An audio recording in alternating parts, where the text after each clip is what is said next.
Boa noite, meus irmãos.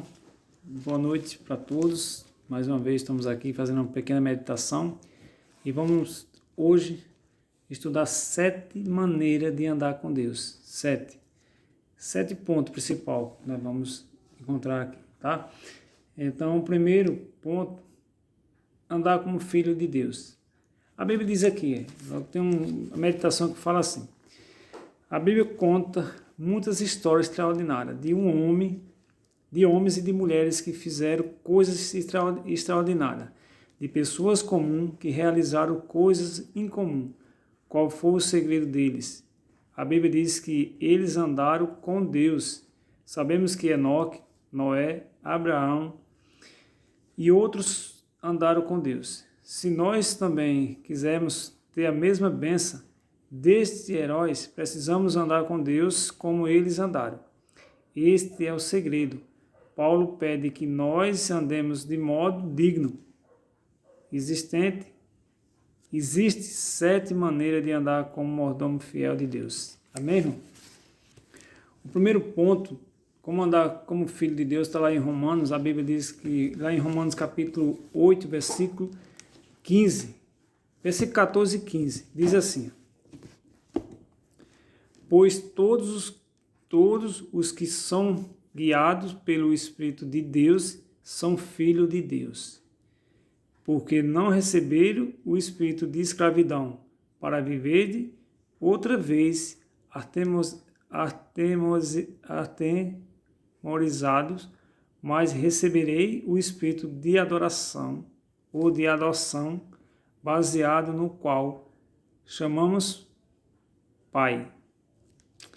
Então, irmão, esse aqui é o primeiro ponto, andar como filho de Deus. E diz aqui na meditação: Deus é o nosso Pai, nós somos seus filhos, existe privilégio maior do que este? Nós fomos adotados na família de Deus. Ser filho de Deus explica responsabilidade e dever de um filho de Deus andar como filho da luz. Como filho obediente, como filho fiel, disse Paulo que se somos filhos de Deus, também somos herdeiros de Deus. Então, se nós somos filhos de Deus, irmão, nós somos herdeiros de Deus, por Cristo Jesus. Amém? O segundo ponto, andar como servo de Deus. O que é ser servo, irmão? Irmão, servo é servir a Deus. Nós temos que se doar. Então, lá em Colossenses capítulo 3, versículo 24,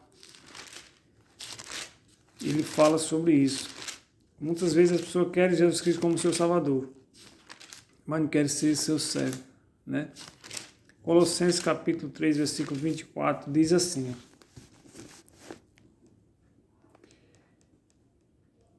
cientes de que receberei do Senhor a recompensa da herança. A Cristo, o Senhor, é quem estáis servindo. Então, toda vez que nós servemos a Cristo, irmão, nós temos uma bênção especial. Nós somos, lá em 1 Coríntios, vai voltar aqui um pouco, 2 Coríntios, acho que é 2 Coríntios, que diz assim, 2 Coríntios capítulo 5, versículo 20, diz: de sorte que somos embaixadores em nome de Cristo, como de Deus, exaltasse o nosso intermédio, em nome de Cristo, pois rogamos que vós reconciliei com Deus. Então, irmão, de sorte que somos embaixador de Cristo. O que é ser embaixador de Cristo? Ser representante de Cristo. Quando uma pessoa olhar para você e dizer isso aí, sim, isso faz a diferença. Esse é filho de Deus, ele é um embaixador de Cristo, ele é um servo do Senhor.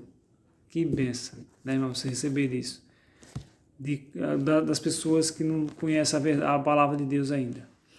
E o terceiro ponto, diz aqui, nesse segundo ponto aqui, de andar como filho de Deus, primeiro ponto, e o segundo ponto, andar como servo de Deus, diz assim: Deus é o nosso Senhor, por isso somos seus servos. Qual é o trabalho de um servo? A única coisa que um servo faz é servir. Tudo o seu tempo é dedicado ao serviço. o que um servo de Deus faz. A única coisa que Deus espera que faça é servi-lo com alegria e dedicação. Jesus espera dizer a você: muito bem, servo bom e fiel.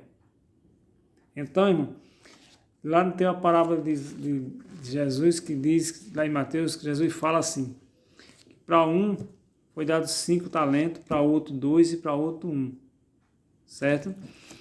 A quem muito foi dado, muito será cobrado.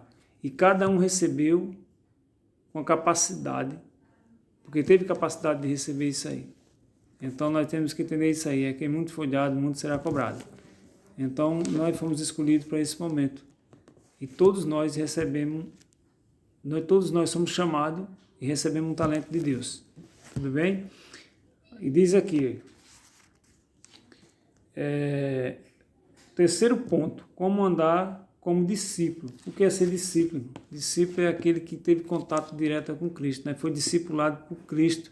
Os discípulos é isso aí. O que é ser discípulo e apóstolo? Apóstolo é aquele que é enviado. Discípulo é aquele que tem apóstolo e discípulo também, e serve, né? Tem os 3 pontos.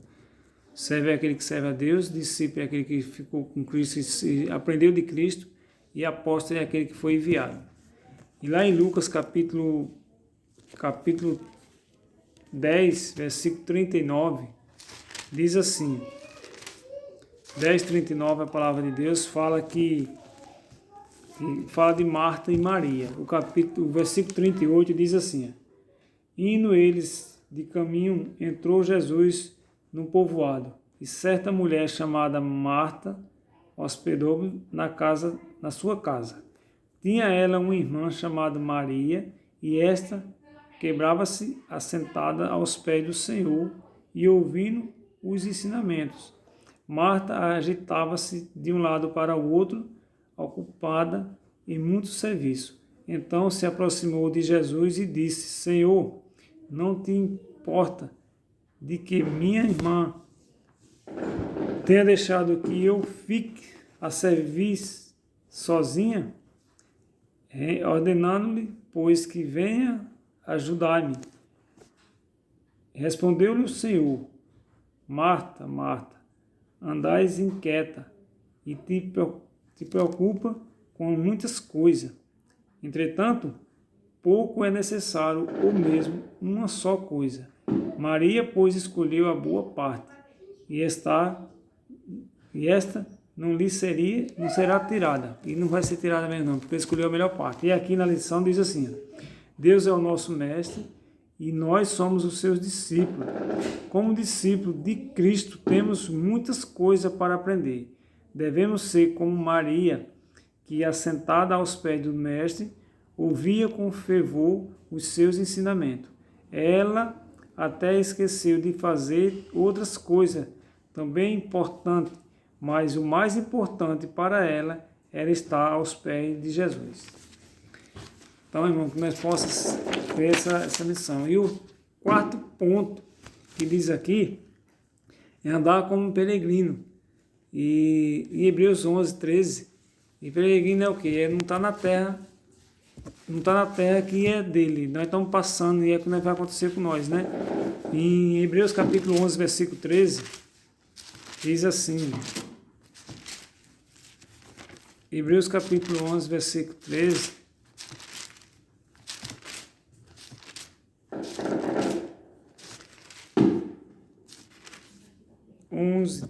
diz assim: todos estes morreram na fé sem ter obtido as promessas.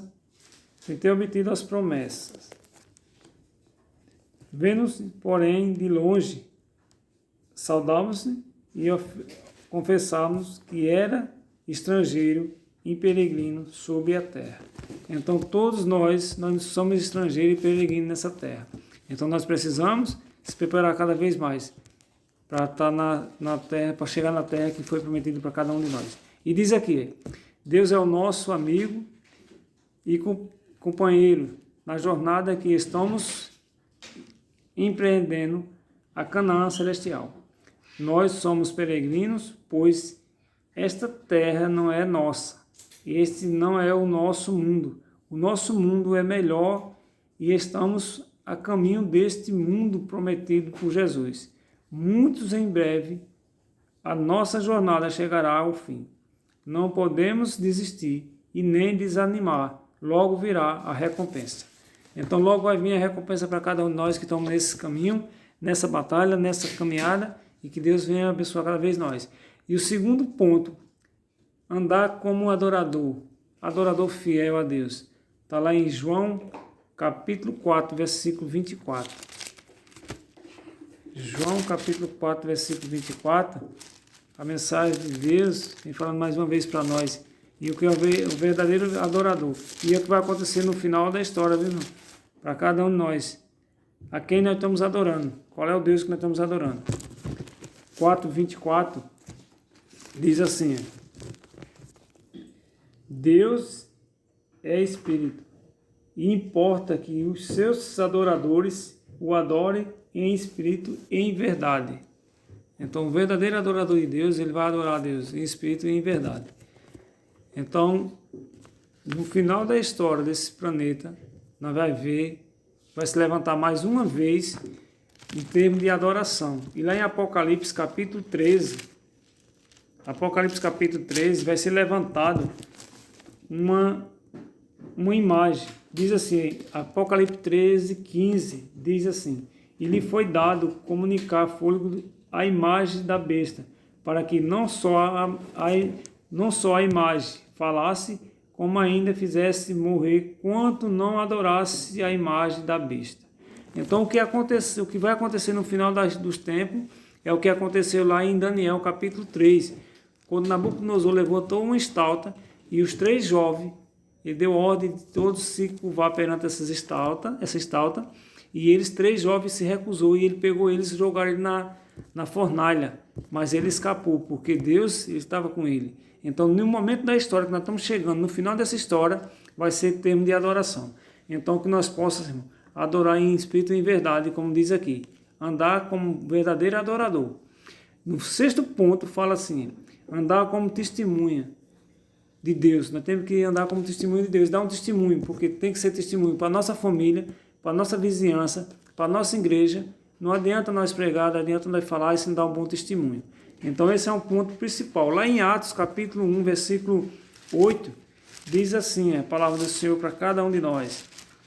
Diz que, versículo 8, Mas receberei poder ao descer sobre vós o Espírito Santo, e serei minhas testemunhas, tanto em Jerusalém como em toda a Judéia e Samaria, e até aos confins da terra.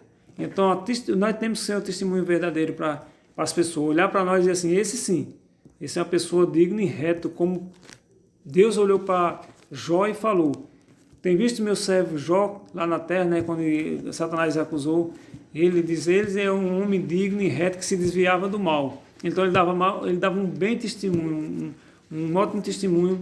Então até o inimigo, ele não podia falar mal de Jó. Então que nós seja essa verdadeira testemunha. E aqui diz assim, eu não li aqui a parte do verdadeiro adorador, mas eu vou ler aqui rapidinho, que diz, Deus é santo e nós somos seus adoradores. Precisamos adorá-lo em espírito e em verdade de coração, com toda a força de nossa alma. Deus é zeloso e Ele espera que nós o respeitemos, assim como fez Moisés na sarça ardente. Devemos levar mais a sério as coisas de Deus. Ele se agrada daqueles adoradores que são fervorosos e leais. Então esse aqui foi o ponto 5 que eu esqueci de comentar. E é o que eu li agora no Andar como Testemunho de Deus, que fala aqui, o andar do cristão fiel é bem diferente do andar dos que não são cristãos. Não há nenhuma semelhança ou parceria com os mundanos. Deus espera mais do que isso. Ele espera que sejamos testemunha. Para isto, Jesus prometeu o seu poder. Na verdade, sem o poder de Cristo, é impossível ser testemunha. Mas antes disso, precisamos de um coração repleto de Jesus. Então, para nós ter um bom testemunho, nós temos que estar com Cristo. Amém? E o 7º ponto e o último é andar como os cooperadores de Deus, cooperadores de Jesus Cristo. Está lá em 2 Coríntios, capítulo 6, versículo 1. 2 Coríntios, capítulo 6,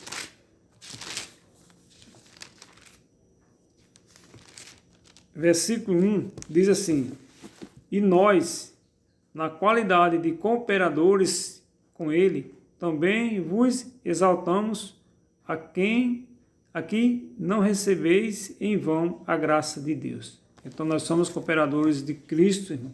Graças a Deus por isso. O que é cooperadores de Cristo?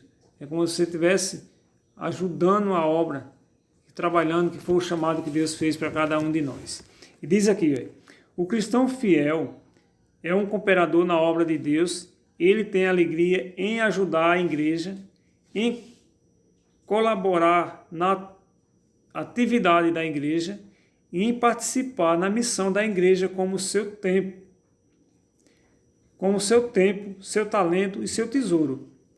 Ele é um cooperador de Deus, preocupado em promover a obra de Deus e em fazer a vontade de Deus. O reino de Deus é a sua prioridade número 1. Então, que nós temos que ser, irmão, colocar as coisas de Deus em primeiro lugar. E uma coisa interessante aqui, se doar com o tempo, né? O que nós podemos fazer, o tempo é de Deus, o tempo não é nosso, mas nós temos que tirar um tempo para Deus, que a Bíblia diz que quando nós cuidamos das coisas de Deus, Deus cuida das nossas coisas. E outra coisa, nosso talento, nossos dons, nosso dom que nós recebemos tem que ser colocado para a obra de Deus. E outra coisa, nosso tesouro. Muitas pessoas acham que não, mas e por causa de muitas pessoas que faz essa religião de prosperidade, né? Essa doutrina da prosperidade, que as pessoas não devolvem nem seu dízimo por causa disso aí, que as pessoas estão luxando com o seu dinheiro. Mas na verdade, irmão, faça a sua parte, que Deus vai reconhecer você. Cada um de nós temos que ser individual, assim, em termos de salvação. Por quê? Porque se nós for olhar pelos outros, o que você faz quando você devolve o seu tesouro, o seu dízimo, ou sua oferta, e aí muitas pessoas questionam sobre isso aí, que muitos pastores andando de carro novo, né? Mas eles vão ter um preço a pagar sobre isso. Porque o que é de Deus, o que é de Deus é sagrado. Tudo bem? E continuando aqui, para nós encerrar rapidinho, diz aqui, o cristão fiel foi chamado para ser filho, para ser servo de Deus, para ser discípulo de Deus, para ser peregrino e para ser adoradores e testemunhar e cooperador de Deus em sua obra. Ele espera que andemos dignamente neste mundo mau. Nada que desonre o nome de Deus deve ser achado na vida do cristão. Deus espera que sejamos corajosos e ousados e exaltar o seu nome. Compensa andar com Jesus. Então, meu irmão, não era para acontecer o que acontece muitas vezes com uma pessoa que diz que é cristão, mas nós sabemos que nós estamos num mundo contaminado com o pecado. E a Bíblia diz que o joio e o trigo ele anda junto. Então, assim, é necessário que isso aconteça. Então, para quando chegar no tempo certo, Deus vai fazer a colheita, né? E aqui, diz aqui ainda, andar com Deus é uma experiência não restrita a Enoque, a Elias e aos patriarcas, profetas e apóstolos e mártires. Não é só privilégio, mas dever de todo seguidor de Cristo ter a Jesus entronizado no coração e levá-lo consigo pela vida. Amém? E diz aqui, lembre-se, Jesus deseja para você muito mais que sucesso. Ele quer que você seja fiel. E a Bíblia diz lá em Apocalipse capítulo 2, versículo 10, diz, ser fiel até a morte e dar-te-ei a coroa da vida. Irmão, essa coroa da vida está prometida para cada um de nós. Cada um que nós vamos chegar lá no céu, vai ter uma coroa para cada um de nós. E interessante que Paulo fala isso aí quando ele está chegando no final da história dele. Eu vou pegar um texto aqui para me encerrar, para você ver o que é que Paulo diz aqui em... Deixa eu ver se esse texto aqui... Parece que é Timóteo. Deixa eu ver se eu encontro ele aqui rapidinho. Timóteo, capítulo... Segundo Timóteo, capítulo 4, versículo 8, diz: já agora a coroa da justiça me está guardada, a qual o Senhor reto juízo me dará naquele dia, e não somente a mim, mas também a todos quanto amam a sua vinda. Então essa coroa da vida, essa coroa que nós vamos receber, está guardada para cada um de nós. Que Deus esteja com cada um, que Deus abençoe. Tenha uma boa noite. Vamos fazer uma oração final para nós encerrar. Oremos e agradecer a Deus. Oremos. Nós somos gratos, Senhor, por mais essa oportunidade que você tem dado para cada um de nós. Que o Espírito Santo de Deus esteja com cada um, renove nosso batismo, que os anjos de Deus acampem ao nosso redor. E muito obrigado, Senhor, por mais uma oportunidade. Nós só temos que te agradecer em nome de teu Filho amado, Jesus Cristo. Amém.